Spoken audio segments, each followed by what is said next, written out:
Hello, guys, and welcome to the MLB Postgame podcast. My name is Seth Guttman, and man, it was a bit disappointing.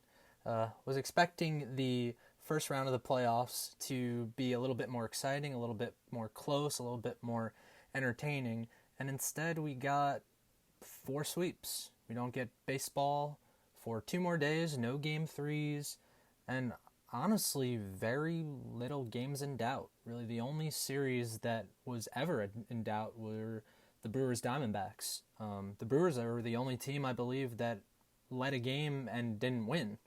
They did that for both. So we're going to go over each series, and then we're going to give a little bit of a post-mortem for the teams that were eliminated, a little bit of a quick preview of what to expect for that particular team going into next year. And next time, we'll do a preview for the division series and what the teams moving on will have to do to advance to the league championship series. So first, let's get started with the Texas Rangers and the Tampa Bay Rays. This was a series that was really never in doubt. And I need to raise my hand and say I did not see it coming. And maybe I should have. The Tampa Bay Rays were a team, as I mentioned in the preview show, that has dealt with so many injuries. And what has been so amazing about it is that they don't make any excuses. This is not something that has just happened to this year's team. This is something that's happened to them in the past as well. And they always seem able to overcome it and next man up and find these unheralded guys, whether it's from their farm system, whether it's from someone else's team that they claimed on waivers, wherever they seem to find these guys, they plug them in, and they're just able to produce. They're able to find a pitch or a platoon split or something that makes that player valuable to the Rays, valuable enough to take them, plug them in, and see them keep the Rays on the winning ways. But for whatever reason, it just did not work in this series. And the main glaring thing that was an issue from inning 1 was their defense. The Rays are a team that I think most people think of as a base running and defense and pitching team. And in this series, their defense was horrible. It wasn't just one culprit, it was pretty much everyone. There were clear and obvious errors. There were plays that they usually would make that they didn't make. There were some tough plays that you would expect a good defensive team to make. There's just a number of mistakes, and just it seemed to compound over and over. I believe in Game 1 they had an error in the first 3 innings of the game. That's just not something that can happen.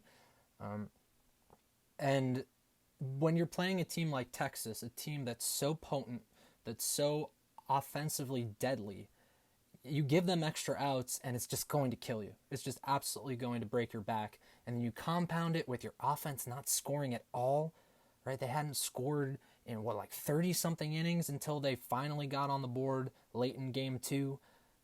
That's just not something that you can expect to do and pull out this series when you're undermanned without Wander Franco and Brandon Lau and Luke Raley and those guys.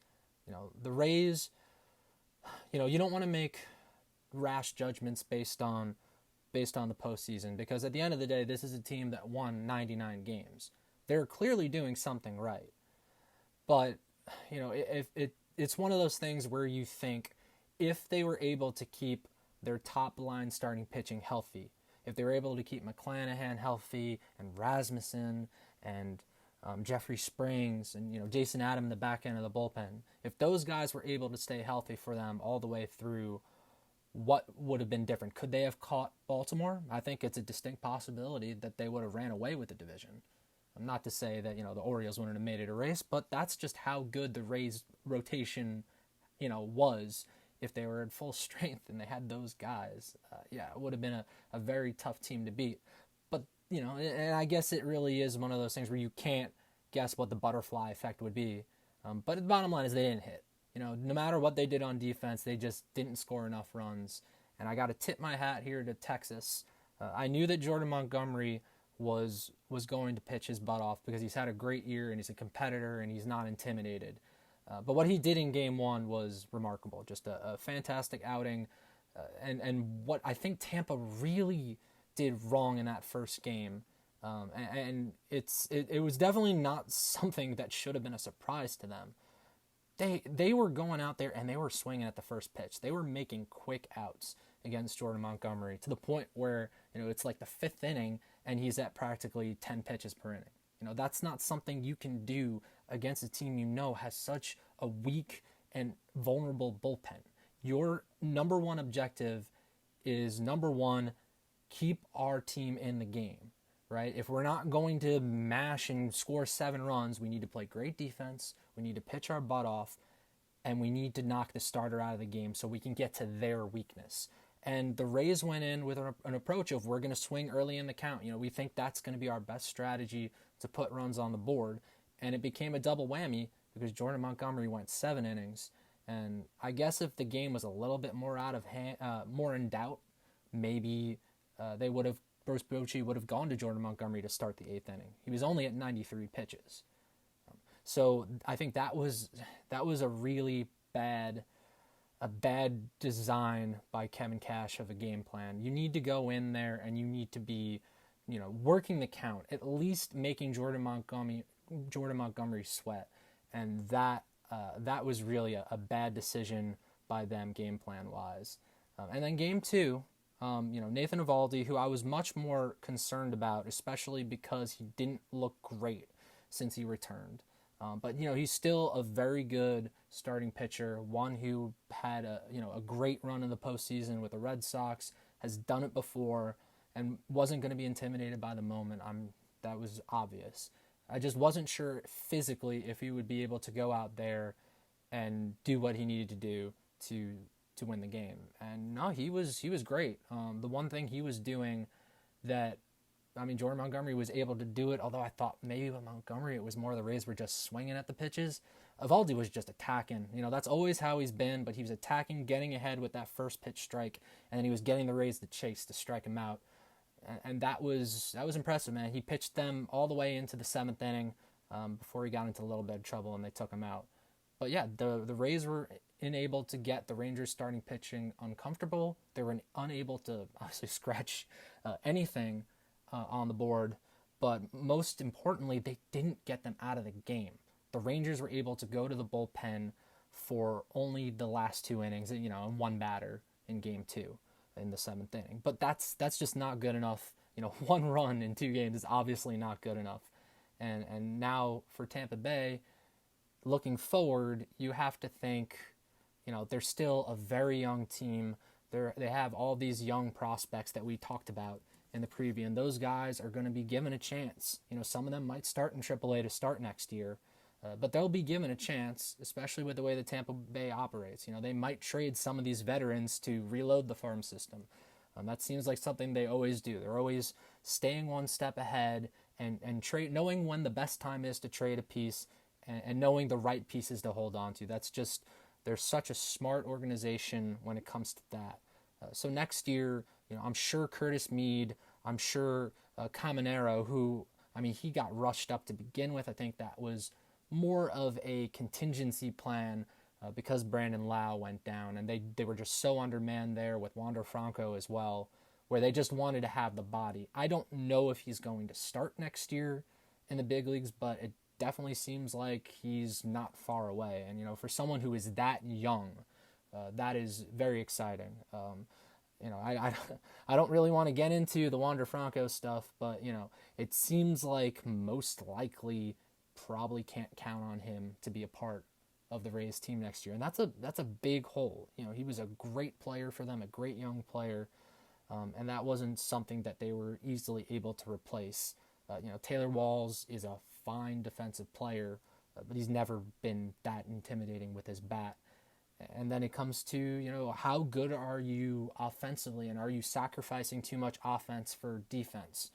And then in a case like this, when you sacrifice that offense for defense and then your defense doesn't do their job, that's just not good enough.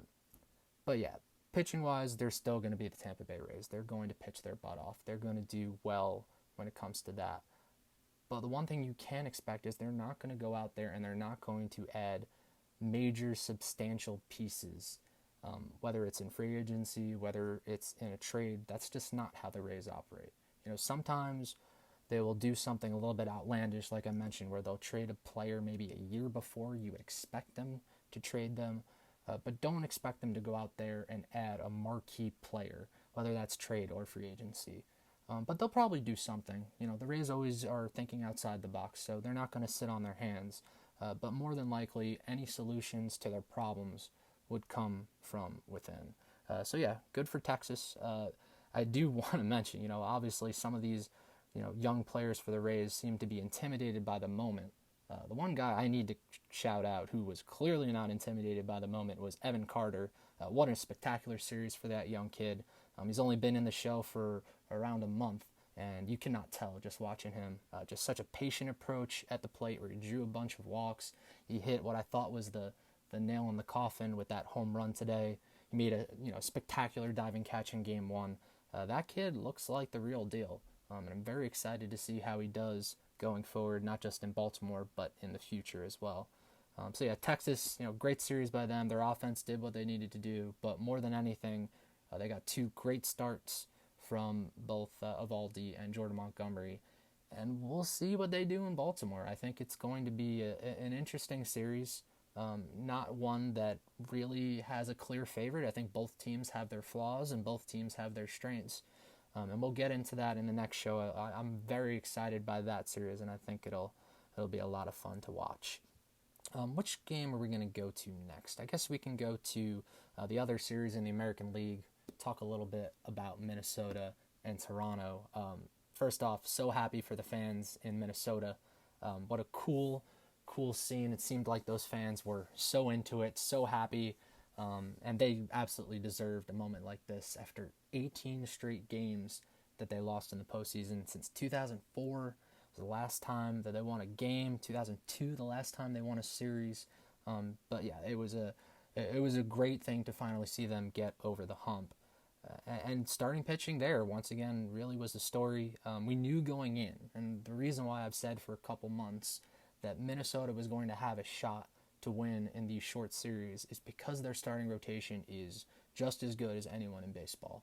And Pablo Lopez in Game 1 went out there and did the job. Pitched great, didn't get into the sixth inning, but gave him a quality 5 2/3, only giving up a run against a pretty good lineup. And that's really all you can ask for. And their bullpen came in, was absolutely nails, just shut the Blue Jays down, didn't really give them much of an opportunity at all. And they won that game pretty easily. And you got to give a shout out to Royce Lewis as well, another rookie, not intimidated by the postseason spotlight. He goes out there and homers in not one, but two at-bats to start his playoff career. Obviously he was dealing with some health issues, and I don't think it was really noticeable at all to go out there and immediately hit two jacks. He scored the only runs, right, for Minnesota in the series, in the first game. And yeah, the Twins took Game 1. It was a great thing to finally see them get over the hump, and they didn't let Toronto even really get back into the series. Sonny Gray went on the mound and did his thing. He had, I think, a little bit more trouble than Pablo Lopez, but he pitched through it. And he had that great pickoff play there.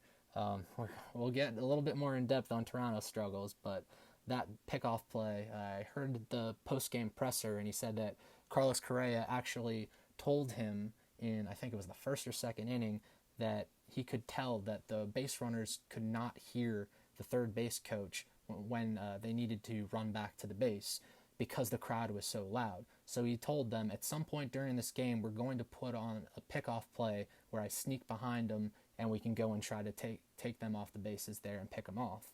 And that's obviously exactly what happened there in that crucial spot.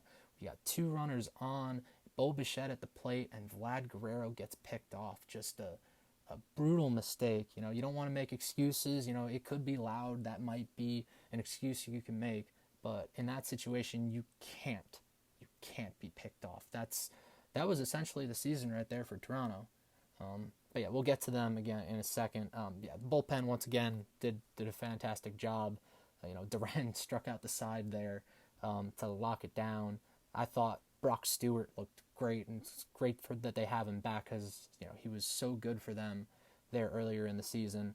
And yeah, just all around great job by the pitching staff to not give up a single run there in Game 2, only one run in the 2 games. Very hard not to just be impressed by the pitching staff of the Minnesota Twins, and it's something that I think is going to give them a shot in Houston. The Astros are a different animal, especially this time of year, but this is a rotation that's going to give them a chance, and that's really all you can ask for this time of year, is have something that puts your team in a position to win games. And the Minnesota Twins have that right now with a really good starting rotation and a pretty decent bullpen. And, they're going to have to score more runs against Houston, but that'll be a topic for tomorrow when we get a little bit more in-depth in that series. Now the Blue Jays. Oh, boy.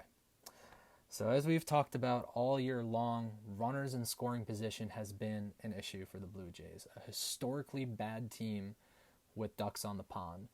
And, we saw it again in this series.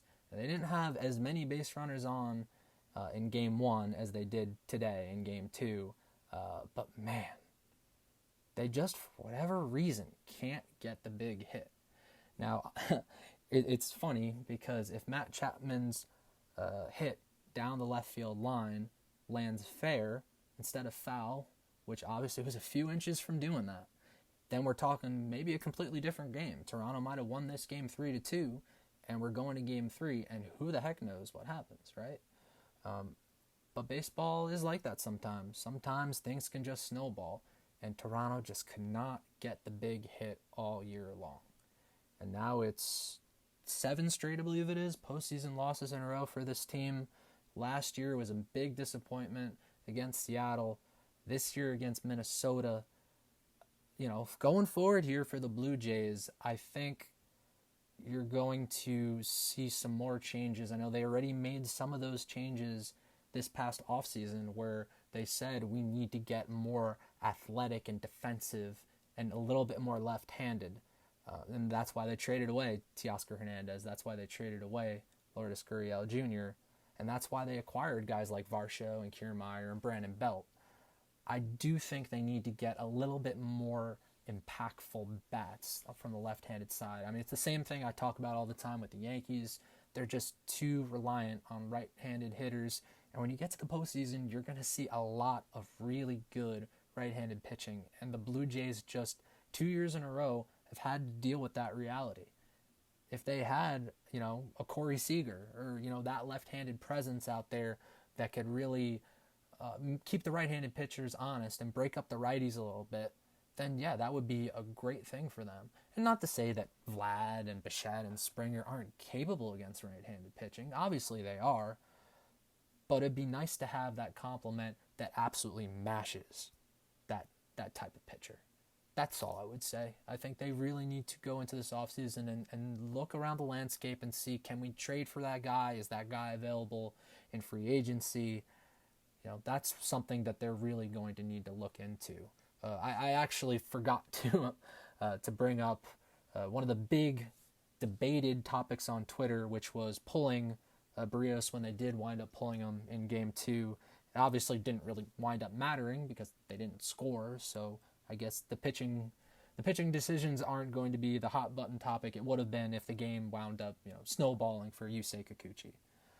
But yeah, pulling Barrios when they did, I think, was a clear mistake.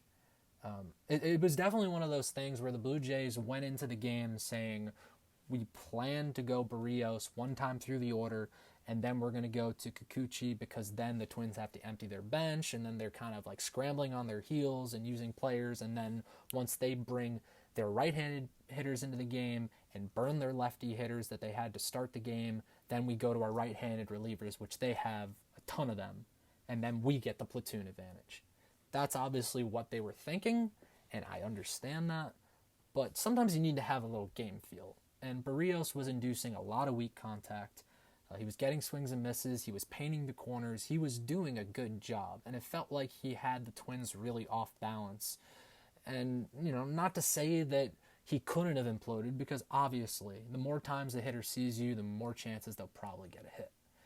But I thought he had them enough uncomfortable and not in a good place, that I thought you just keep them in the game. That's what I personally would have done.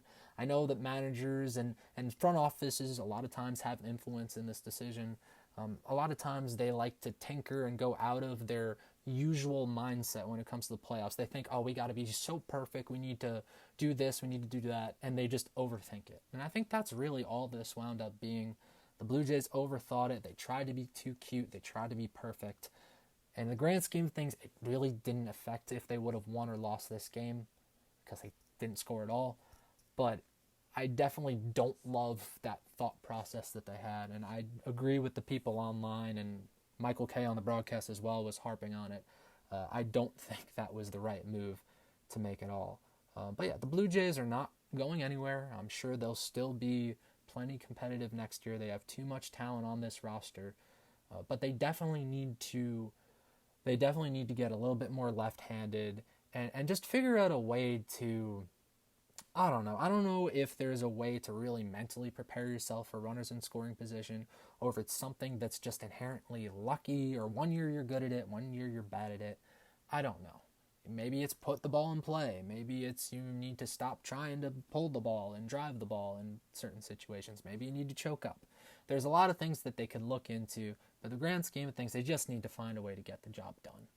There's too much excuse making already, and I think they need to just get the job done and stop whining, stop complaining, and maybe keep their mouth shut in general. This is a team that for whatever reason gets into fights with a lot of other teams, gets in a lot of spats with a lot of other ball clubs.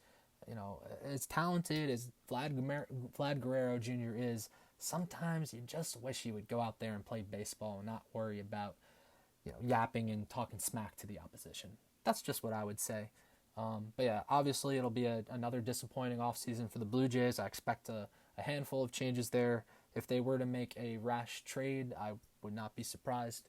I don't expect them to make something crazy, but I do think they're going to try to do something to spark the club, just like they did last offseason. I guess now we can talk about, let's do the Phillies series first, because I think we have more to talk about when it comes to the Brewers Diamondbacks. So the Phillies and the Marlins was a series that I didn't expect to be competitive, and it wasn't. From start to finish, it was pretty much the Phillies had it under control. Zach Wheeler, I mean, what else can you say about this guy? Just an unbelievable signing by the Phillies when they brought him in. I know the Mets are absolutely kicking themselves that they never even made him an offer in that free agency. And yeah, I mean, he's just been spectacular. I really don't think there's really anything else you really need to say. Just he goes out there, he gets the job done, not afraid of the moment, is willing to do anything and strike anybody out, gives distance whenever he's asked to give distance. I remember Joe Girardi would be afraid to rip the ball out of his hands when he was the manager there. But yeah, just spectacular job by him. And I love how Jose Alvarado has looked this year. He just looks like so in control. Just a complete dude out there, striking out everyone that he can, and just a real dominating, intimidating presence from the left-handed side. But yeah, the Phillies just went out there, took care of business in Game 1, and then give credit to Aaron Nola. He's had a very, very shaky season. It's a big year for him because he knows what's at stake this offseason in free agency, where he'll get paid a lot of money, just based on his reputation.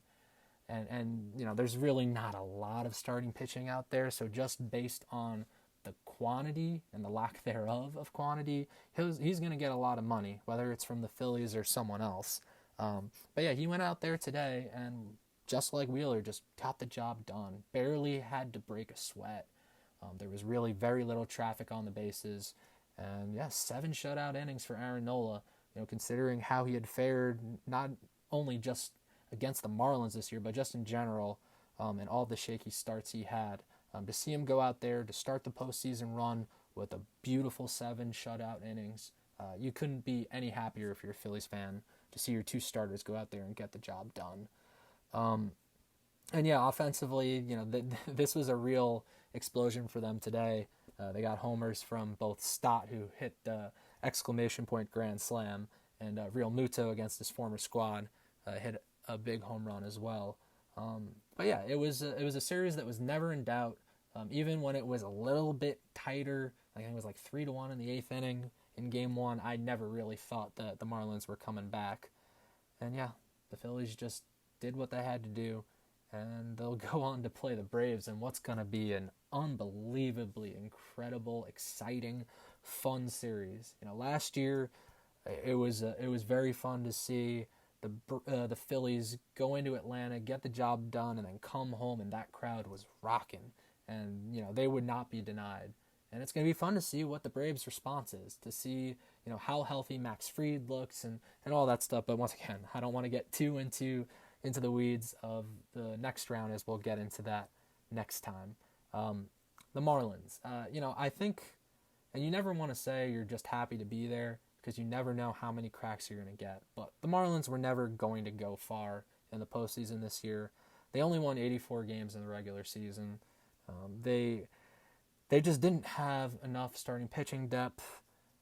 After Braxton Garrett and after Jesus Luzardo, their two other starting pitchers that they wanted to count on were hurt in Sandy Alcantara and Yuri Perez.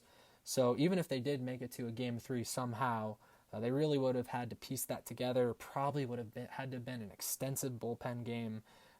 As I mentioned, I thought Edward Cabrera probably would have started it, but that really wouldn't have made much of a difference. He could have been pulled after one inning. But yeah, rotation-wise, they still have a way to go. And offensively, it was better. Coming from where they were, where their offense was as bad and as boring and uncompetitive as it was.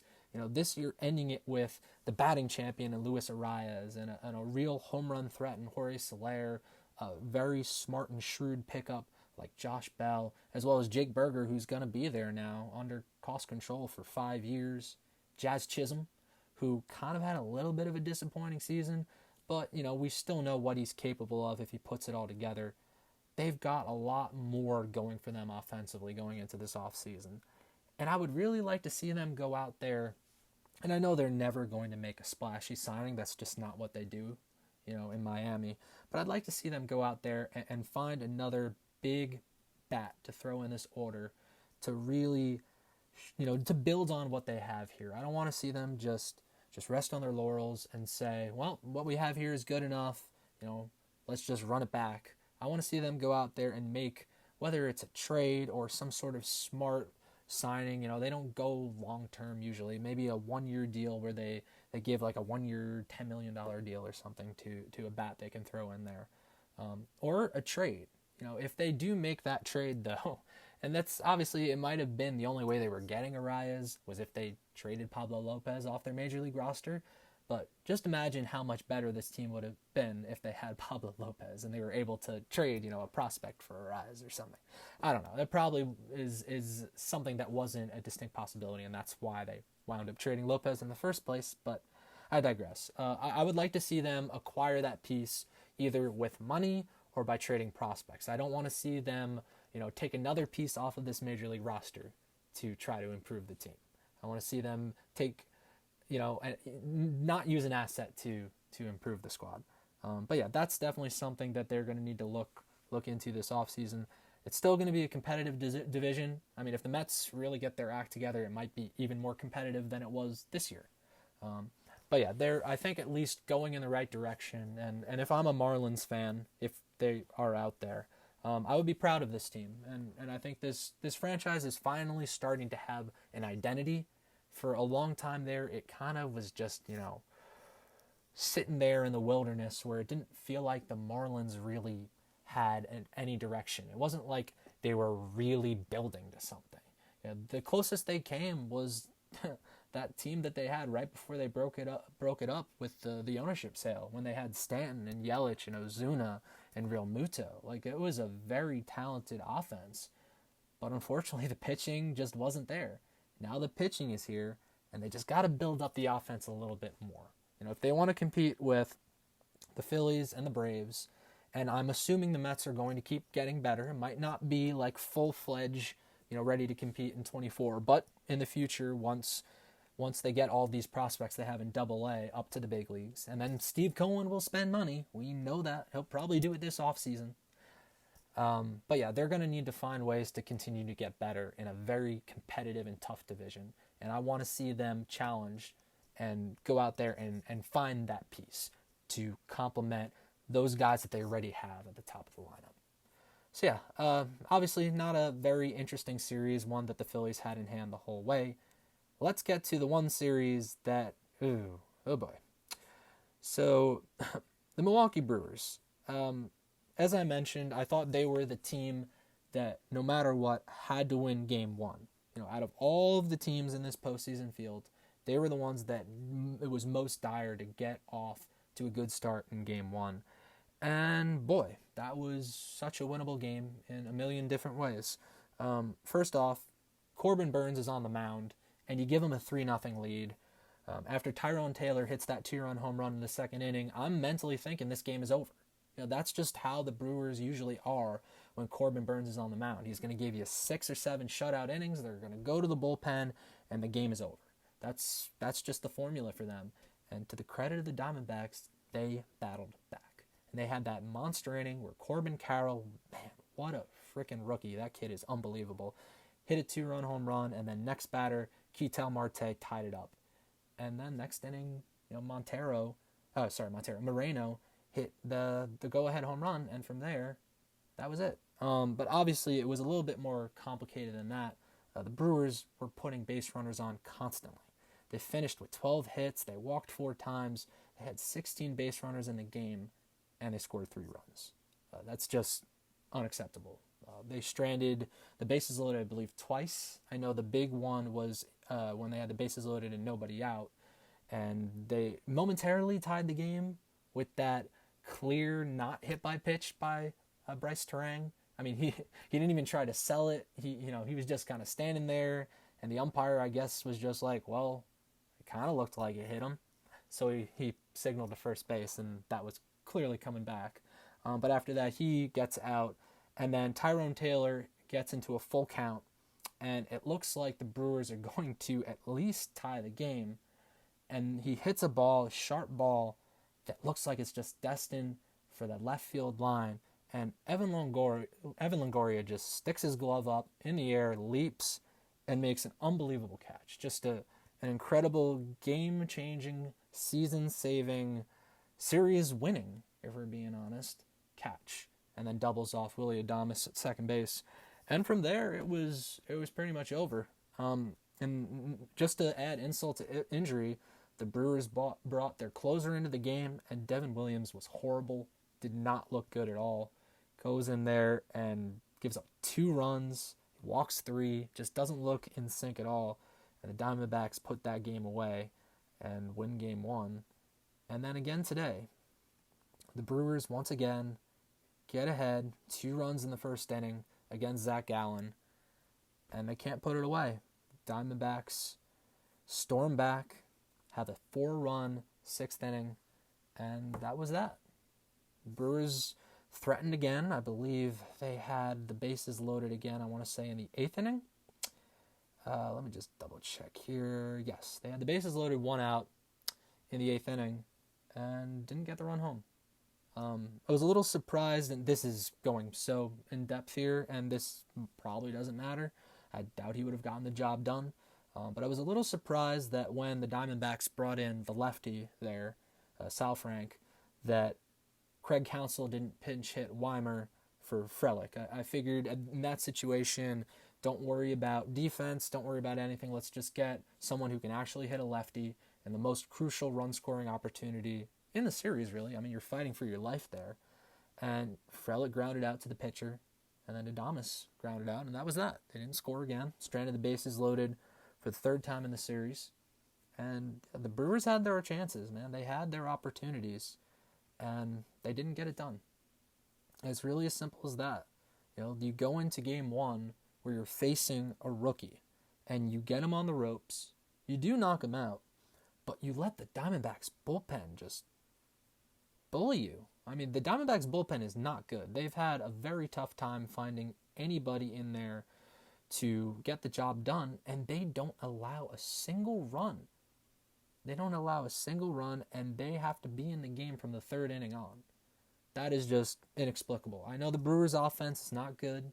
It's been their Achilles heel all year, and it's not exactly something that, they're not capable of winning games with their bat.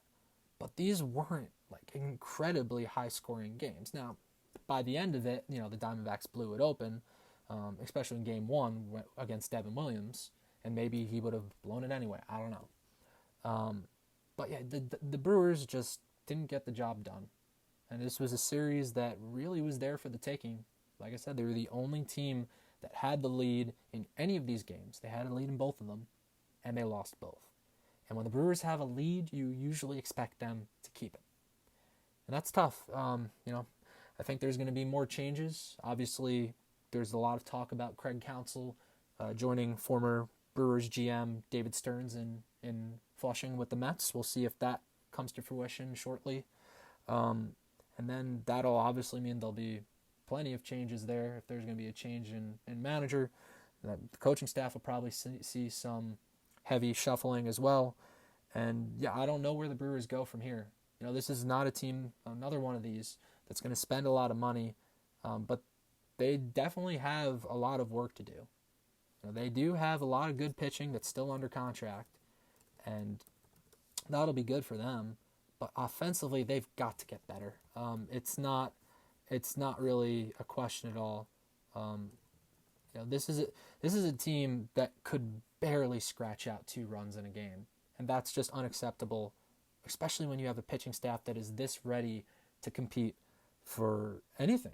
Like if they had an offense like they did in like 2018 with this pitching staff, they could challenge for the pennant. I'm not saying they would win it, but I think they could at least give a game to the Dodgers. I mean, I don't think the Diamondbacks, and once again, we'll get to this tomorrow, I don't think the Diamondbacks are really going to give much of a series to the Dodgers, but I think the Brewers, if, Woodruff was healthy, if they had just a competent offense, I think they could have really given the Dodgers a run for their money, just because the Dodgers pitching staff is so, there's so many question marks with it. And now you go into another offseason feeling disappointed. The Brewers have had a little bit too much of that of late. I think back to the Nationals one-game wild card, and, I don't think the Brewers would have gone on the run the Nationals did, but we'll never know.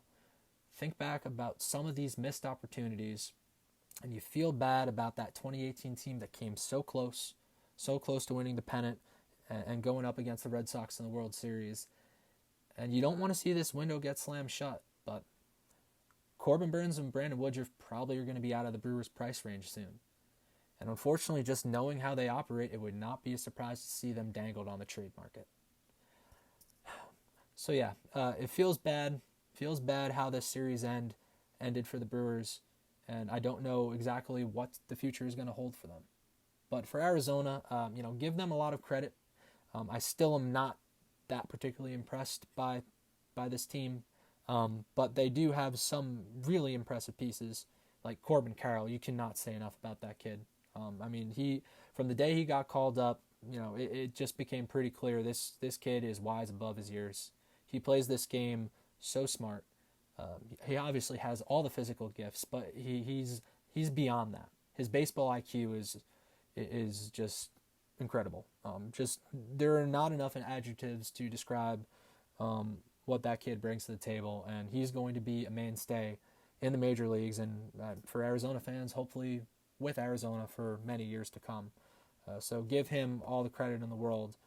We're really going to see, we'll throw the Diamondbacks bullpen to the fire when they get to LA. We're going to see how they handle a more impactful and dangerous lineup. In this series, they did the job. They definitely got into some hairy situations, but they did the job. Sewald is a solid pitcher, and he was in control. Ryan Thompson had some good years there with Tampa, and he looked pretty good. Ginkel, he got it a little hairy there today, and he definitely had some ups and downs during the regular season, but he could be a decent setup guy for them. But like I said, we're going to have to see how it looks like against an offense that actually puts more fear into you than the Brewers. Like I said, kind of a disappointing wild card round. Not really much to get excited about, and now we have to wait 2 days until we can watch a game again. But the good thing is those series in the division round look very appealing. Looking very forward to the Phillies and Braves, looking very forward to the Orioles and Rangers, and even the Astros and Twins. That series could be sneaky fun. So next time on the MLB postgame podcast, we're going to give a preview of the AL and NL division series and some of the key matchups to watch. Which team do we think is most likely to pull the upset? Which pitcher do we think is going to be the key? Which hitter do we think is the most, daunting matchup for the opposing pitching staff? We'll get into it all, and we'll probably throw in some fun predictions and tidbits and all of that fun stuff in the next episode of the MLB Postgame Show. Thank you to everyone for listening, and we'll get to you next time.